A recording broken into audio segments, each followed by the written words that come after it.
ಬಂದಿರುವಂತಹದ್ದು ಯಾವುದು? Knight of wands ಬಂದಿದೆ.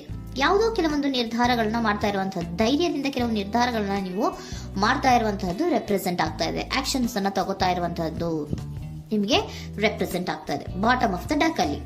Okay, in near positive ಏನಾಗಿದೆ?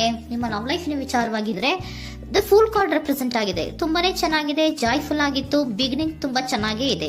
ಕಾರ್ಡ್ ಬಂದಿರುವಂತಹದ್ದೇನು? ವೀಲ್ ಆಫ್ ಫಾರ್ಚೂನ್ ಬಂದಿದೆ. ಸೊ ನಿಮ್ಮ ಲವ್ ಲೈಫಿನ ವಿಚಾರವಾಗಿ ನೀವು ಕೆಲವೊಂದು ಬದಲಾವಣೆಗಳನ್ನ ನೀವು ಮಾಡ್ಕೊಂಡಿರುವಂತಹದ್ದು ಇಲ್ಲಿ ರೆಪ್ರೆಸೆಂಟ್ ಆಗ್ತಾ ಇದೆ. ಕ್ವೀನ್ ಆಫ್ ಕಪ್ಸ್ ಏನನ್ನ ರೆಪ್ರೆಸೆಂಟ್ ಮಾಡುತ್ತೆ? ಸೊ ಕ್ವೀನ್ ಆಫ್ ಕಪ್ಸ್ ನೀವು ಯಾಕೆ ಬದಲಾವಣೆಗಳನ್ನ ಮಾಡ್ಕೊಂಡಿದ್ದೀರಾ?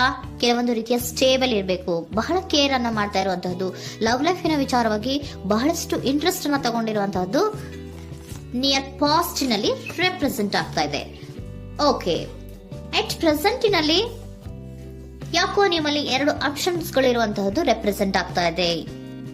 ಯಾಕೋ 2 ಆಲೋಚನೆಗಳನ್ನ ನೀವು ಮಾಡ್ತಾ ಇರುವಂತಹದ್ದು ಅಟ್ ಪ್ರೆಸೆಂಟಿನಲ್ಲಿ ರೆಪ್ರೆಸೆಂಟ್ ಆಗ್ತಾ ಇದೆ. 2 ಆಯ್ಕೆಗಳು ನಿಮ್ಮಲ್ಲಿ ಇರುವಂತಹದ್ದು, 2 ಆಲೋಚನೆಗಳನ್ನ ಮಾಡ್ತಾ ಇರುವಂತಹದ್ದು, ಏನೋ ಒಂದು ರೀತಿಯ ಕನ್ಫ್ಯೂಷನ್ಸ್ ಅಲ್ಲಿ ಇರುವಂತಹದ್ದು ನಿಮ್ಮ ಲವ್ ಲೈಫ್ ನ ವಿಚಾರವಾಗಿ ರೆಪ್ರೆಸೆಂಟ್ ಆಗ್ತಾ ಇದೆ. ಓಕೆನಾ?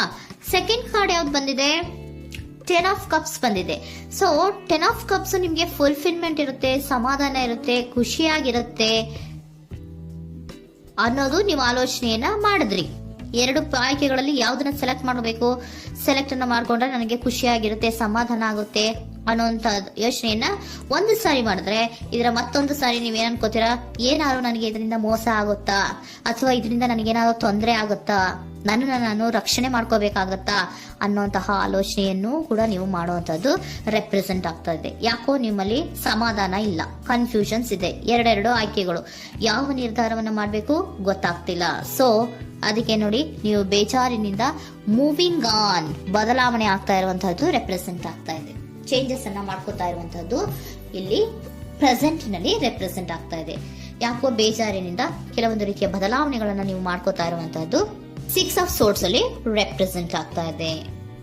ನೀವು ಈ 6 ಆಫ್ ಸೋರ್ಟ್ಸ್ ಮತ್ತೆ ಏನನ್ನ ರೆಪ್ರೆಸೆಂಟ್ ಮಾಡುತ್ತೆ ಅಂದ್ರೆ, ನಾನು ಲವ್ ಲೈಫಿನ ವಿಚಾರವಾಗಿ ಒಂದು ಬೆಟರ್ ಆಪ್ಷನ್ಸ್ ಅನ್ನ ಸೆಲೆಕ್ಟ್ ಮಾಡ್ಕೋಬೇಕು ಅನ್ನುವಂತಹ ಆಲೋಚನೆಯನ್ನ ಮಾಡ್ತಾ ಇರುವಂತಹದ್ದು ರೆಪ್ರೆಸೆಂಟ್ ಆಗ್ತಾ ಇದೆ. ಓಕೆನಾ? ನೀವೇನಂದ್ರೆ ಅಟ್ ಪ್ರೆಸೆಂಟಿನಲ್ಲಿ ನಿಮ್ಮ ಲವ್ ಲೈಫಿನ ವಿಚಾರವಾಗಿ ಬೆಟರ್ ಆಪ್ಷನ್ ಬಗ್ಗೆ ಯೋಚನೆಯನ್ನ ಮಾಡ್ತಾ ಇರುವಂತಹದ್ದು, ಅದರ ಬಗ್ಗೆ ಸ್ವಲ್ಪ ಕನ್ಫ್ಯೂಷನ್ ಅಲ್ಲಿ ಇರುವಂತಹದ್ದು ಅಟ್ ಪ್ರೆಸೆಂಟಿನಲ್ಲಿ ರೆಪ್ರೆಸೆಂಟ್ ಆಗ್ತಾ ಇದೆ. ಬಟ್ ನಿಯರ್ ಫ್ಯೂಚರಿನಲ್ಲಿ ಏನಿದೆ? 3 ಆಫ್ ಸೋರ್ಟ್ಸ್ ಇದೆ. ಕೆಲವೊಂದು ರೀತಿಯ ಬೇಜಾರುಗಳಿರುವಂತಹದ್ದು, ನೋವುಗಳಿರುವಂತಹದ್ದು, ಕೆಲವೊಬ್ರು ಅಳ್ತಾ ಇರುವಂತಹದ್ದು, ಭಾವನಾತ್ಮಕವಾಗಿ ತುಂಬಾ ಫೀಲ್ ಅನ್ನ ಮಾಡ್ತಾ ಇರುವಂತಹದ್ದು ನಿಮ್ಗೆ ರೆಪ್ರೆಸೆಂಟ್ ಆಗ್ತಾ ಇದೆ. ಯಾಕೆ ನಿಮಗೆ ಆ ತರ ಆಗತ್ತೆ ಅಂತ ಅಂದ್ರೆ, ಡೆವಿಲ್ ಕಾರ್ಡ್ ರೆಪ್ರೆಸೆಂಟ್ ಆಗಿದೆ. ಸೊ ಡೆವಿಲ್ ಕಾರ್ಡ್ ಏನನ್ನ ಹೇಳತ್ತೆ? ಅಡಿಕ್ಷನ್ಸ್ ಅನ್ನ ಹೇಳತ್ತೆ. ತುಂಬಾ ಯೋಚನೆಯನ್ನ ಮಾಡುವಂತಹದ್ದು, ಮೇಲಿಂದ ಮೇಲೆ ನೀವು ಒಂದನ್ನೇ ನೀವು ಯೋಚನೆ ಮಾಡ್ತಾ ಇದ್ರೆ ನಿಮ್ಗೆ ಅಲ್ಲಾಗುವಂತದ್ದೇನು? ನೋವುಗಳೇ ಅಲ್ಲಾಗುವಂತಹದ್ದು. ಸೊ ಯಾತಕ್ಕೆ ಅಂದ್ರೆ ನಿಮ್ಮಿಬ್ಬರ ಮಧ್ಯೆ ಕೆಲವೊಂದು ರೀತಿಯ ಘರ್ಷಣೆಗಳಿರುವಂತಹದ್ದು ರೆಪ್ರೆಸೆಂಟ್ ಆಗ್ತಾ ಇದೆ. ಕೆಲವೊಂದು ರೀತಿಯ ಮನಸ್ಸು ಒಂದೇ ತರ ಆಲೋಚನೆಯನ್ನ ಮಾಡ್ತಾ ಇಲ್ಲ. ಒಂದ್ಸರಿ ಆ ತರ ಯೋಚನೆ ಮಾಡ್ತೀರಾ, ಒಂದ್ಸರಿ ಈ ತರ ಯೋಚನೆ ಮಾಡ್ತೀರಾ, ಕನ್ಫ್ಯೂಷನ್ ಅಲ್ಲಿ ಇರ್ತೀರಾ, ಏನ್ ಮಾಡ್ಬೇಕು ಗೊತ್ತಾಗಲ್ಲ. ಸೊ ಅದಕ್ಕೆ ನಿಮ್ಗೆ ಬೇಜಾರು, ನೋವು ಇರೋಂಥದ್ದು. ಮತ್ತೆ ನೆಕ್ಸ್ಟ್ ಕಾರ್ಡ್ ಬಂದಿರುವಂತದ್ದೇನು? 5 ಆಫ್ ಪ್ಯಾಂಟಿಕಲ್ಸ್ ಬಂದಿದೆ. ಸೊ 5 ಆಫ್ ಪ್ಯಾಂಟಿಕಲ್ಸ್ ಏನು? ಇದು ಕೂಡ ತುಂಬಾ ಬೇಜಾರಿನಲ್ಲೇ ಇರುವಂತಹದ್ದು, ಫೀಲಿಂಗ್ ಲೆಫ್ಟ್ ಔಟ್ ಆಗ್ತಾ ಇರುವಂತಹದ್ದು, ರೀತಿಯ ಒಂದು ಬ್ಯಾಡ್ ಸಿಚುಯೇಷನ್ ಅಲ್ಲಿ ಇರುವಂತಹದ್ದು, ಅಂದ್ರೆ ಯಾವಾಗ್ಲೂ ನೋವು ಪಡ್ತಾ ಇರುವಂತಹದ್ದು, ಯಾವಾಗ್ಲೂ ಯೋಚನೆ ಮಾಡ್ತಾ ಇರುವಂತಹದ್ದು, ಇಮಿಡಿಯೇಟ್ ಫ್ಯೂಚರಿನಲ್ಲಿ ಈ ರೀತಿ ರೆಪ್ರೆಸೆಂಟ್ ಓಕೆನಾ? ಸೊ ದ ಮೂನ್ ಕಾರ್ಡ್ ಏನನ್ನ ರೆಪ್ರೆಸೆಂಟ್ ಮಾಡುತ್ತೆ ಅಂದ್ರೆ, ರಿಯಾಲಿಟಿಯ ಕಡೆಗೆ ಹೆಚ್ಚು ಗಮನ ಕೊಡದೇ ಇರುವಂತಹದನ್ನ ರೆಪ್ರೆಸೆಂಟ್ ಮಾಡುತ್ತೆ. ಓಕೆನಾ? ಇದಿಷ್ಟು ನಿಮ್ಮ ಮಂತಿನ love reading. Next angel guidance ನಿಮ್ಗೆ ಏನ್ ಕೊಡ್ತಾರೆ ಅನ್ನೋದನ್ನ ನೋಡೋಣ. ನೋ ಅನ್ನೋಂತ ಆನ್ಸರ್ ಅನ್ನ ಕೊಡ್ತಾ ಇದ್ದಾರೆ. So no, not the right time. ನೀವೇನು ಕೂಡ ಈ ಕನ್ಫ್ಯೂಷನ್ ಅಲ್ಲಿ ಇದ್ದಾಗ ಯಾವುದೇ ರೀತಿಯ ಡಿಸಿಷನ್ಸ್ ನ ಮಾಡೋದಕ್ಕೆ ಇದು ಕರೆಕ್ಟ್ ಆಗಿರುವಂತಹ ಟೈಮು ಅಲ್ಲ. Perfect timing. So perfect timing ಅನ್ನ ಬಂದಾಗ ನೀವು ಕೆಲವೊಂದು ರೀತಿಯ ಡಿಸಿಷನ್ಸ್ ಅನ್ನ ಮಾಡ್ಬೇಕಾಗತ್ತೆ. ಯಾವಾಗ ಅಂದ್ರೆ ನೀವು ಮನಸ್ಥಿತಿಯನ್ನ ನೀಟಾಗಿ ಇಟ್ಕೊಂಡಾಗ, ಕೆಲವೊಂದು ರೀತಿಯ ಕನ್ಫ್ಯೂಷನ್ಸ್ ಇಂದ ನೀವು ಆಚೆ ಬಂದಾಗ, ಯಾವಾಗ ನೀವು ಕ್ಲಿಯರ್ ಥಿಂಕಿಂಗ್ ಅನ್ನ ಮಾಡ್ತೀರಾ ಅದು ಪರ್ಫೆಕ್ಟ್ ಟೈಮಿಂಗ್.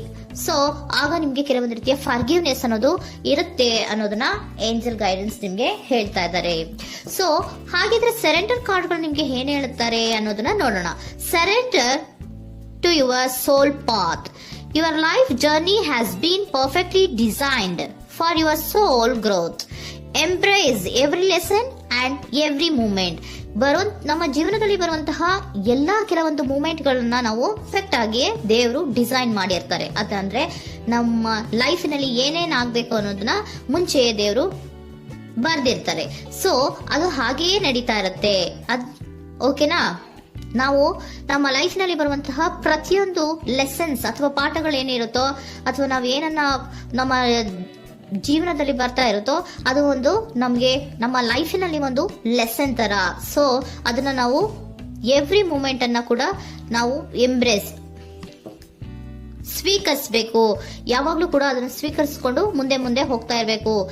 ಪ್ರತಿ ನಿಮಿಷವೂ ಕೂಡ ಒಂದೊಂದು ರೀತಿಯ ನಮಗೆ ಪಾಠ ಇದ್ದ ಹಾಗೆ ಅಂತ ಹೇಳ್ತಾ ಇದ್ದಾರೆ. Surrender unhealthy relationship.